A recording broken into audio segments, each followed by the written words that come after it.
Esta es una producción de Grupo Fórmula. Encuentra más contenido como este en radioformula.mx. El tema de racismo en México. Si en México dicen que eso no existe. Es invisible el problema, Eduardo.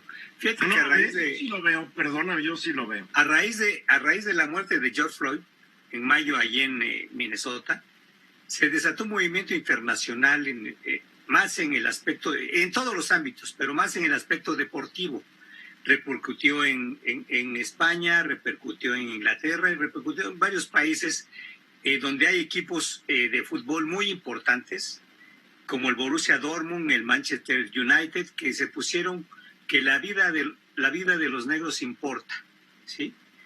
Y porque salió a colación que a los negros en esos equipos europeos también los maltratan. Sí, y en Estados Unidos, en el fútbol americano, en el básquetbol, en el béisbol, también es más que todo, se desató una serie de protestas que se van a repercutir cuando se reinicien las actividades deportivas profesionales.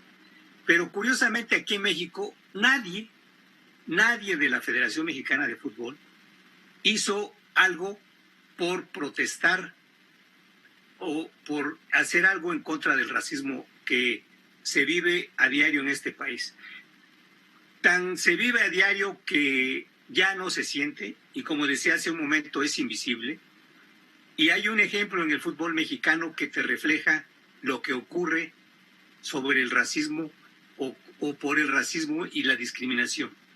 Hay un árbitro de Guerrero llamado Adalid Maganda que fue suspendido en abril de 2018 simplemente porque era un afromexicano.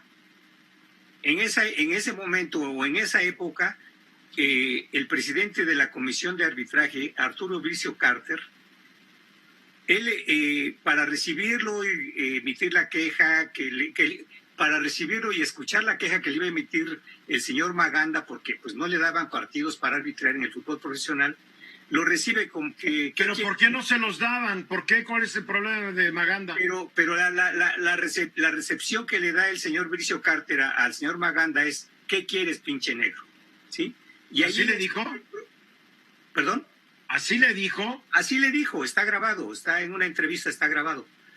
Y le expone el asunto y por el hecho de haberse quejado y hacerlo público, estuvo congelado 2 años. Hasta el 2020 le volvieron a dar partidos, pero Adalid Maganda es el único afromexicano que el pasado 7 de julio, previo al inicio del partido entre Cruz Azul y Toluca de la Copa México, se hincó durante 20 segundos protestando contra el racismo que priva en nuestro país. Y curiosamente, a la siguiente fecha, ya no apareció para arbitrar, ¿sí? Ahora no sé en qué situación se encuentra Adalid Maganda, ¿sí? Este es un problema que te hace reflexionar o repensar qué está sucediendo en este país. Porque lo mismo le sucede a Yalitza Aparicio, que por ser invitada, una columnista invitada en el New York Times, la empezaron a insultar y la empezaron a denigrar, porque en este país el triunfo se persigue de oficio, Eduardo. ¿Sí? A ver, Bricio es un tipo güero de ojo azul, ¿no? Si no me equivoco. Sí, Arturo Bricio Carter, y tiene un hermano también, árbitro. O sea, que no quiere a los afromexicanos. Pues eso refleja el hecho de su actitud, que después lo perdona y le vuelve a dar trabajo en el torneo de clausura 2020. ¿Sí? Le hace el favor de darle trabajo a Adalid Maganda. Y retomando el tema de la discriminación y el racismo, con Yalitza Aparicio, que por ser columnista invitada en el New York Times, vía Twitter la ofenden, la denigran por el hecho de ser indígena.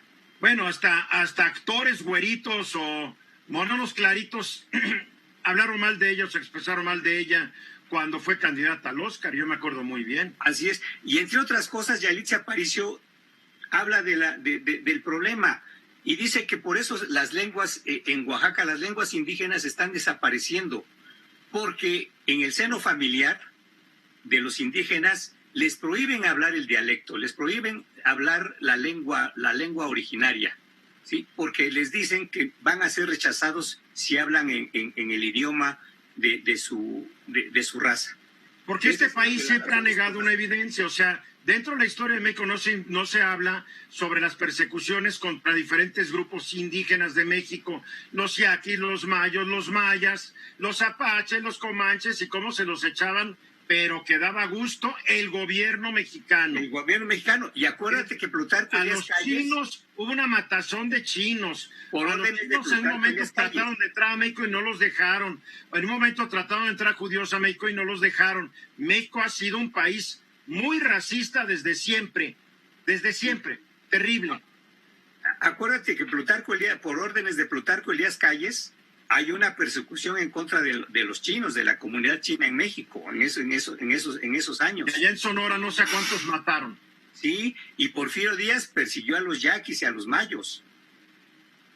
Y los deportaba a los campos. Pero todos los obreros los han perseguido a fin de cuentas porque les han negado el acceso a el poco o mucho desarrollo que haya tenido el país. La verdad. Así es. Ahora la persecución de los pueblos originarios en América, en el continente americano, no es nuevo.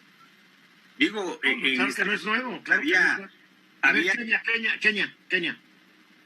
Es claro que hay una deuda histórica en nuestro país. De hecho, organismos internacionales de derechos humanos, protectores de derechos humanos, han dicho que necesitamos legislar en México sobre esto que es preocupantísimo y que además, por cierto, afecta, ¿no?, claramente por ser afrodescendiente o por ser indígena. Hay una estigmatización, hay un racismo sistematizado e inclusive, está medido, ¿no?, en términos institucionalizados muy lamentablemente en nuestro país. Lo que necesitamos ahora es más bien reconocerlo, ¿no?, y tratar de modificar estas prácticas, iniciando por los temas de la ley. El presidente de la República ya, ha fijado una posición. Yo, de manera personal, también he presentado una iniciativa y me parece que hacia allá tendríamos que dirigirnos. Primero a visibilizarlo y después a tratar de modificarlo, porque tienes toda la razón. Y tiene que ver claramente, con sectores muy definidos de la población. Mira esto.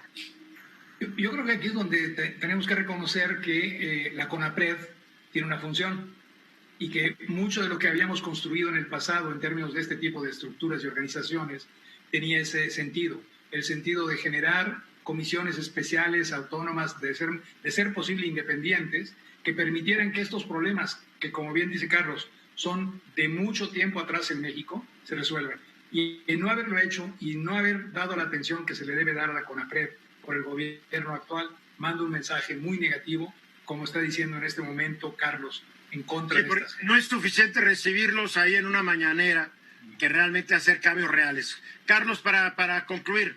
Aquí, mira, curiosamente en México nunca han existido cifras de los indígenas que han muerto por persecuciones o por cualquier otro tipo de causas, o por olvido, o porque los olvidan por las políticas públicas. En Estados Unidos había 6 millones de indios cuando empezaron la colonización, y al final del día terminaron con 600,000 indígenas. O sea, quedaron 600,000 indígenas. Bueno, también en México se murieron la mayoría, y por enfermedades o por lo que tú quieras. Terrible. Pero aquí en México no hay esas cifras, Eduardo. Esta fue una producción de Grupo Fórmula. Encuentra más contenido como este en radioformula.mx.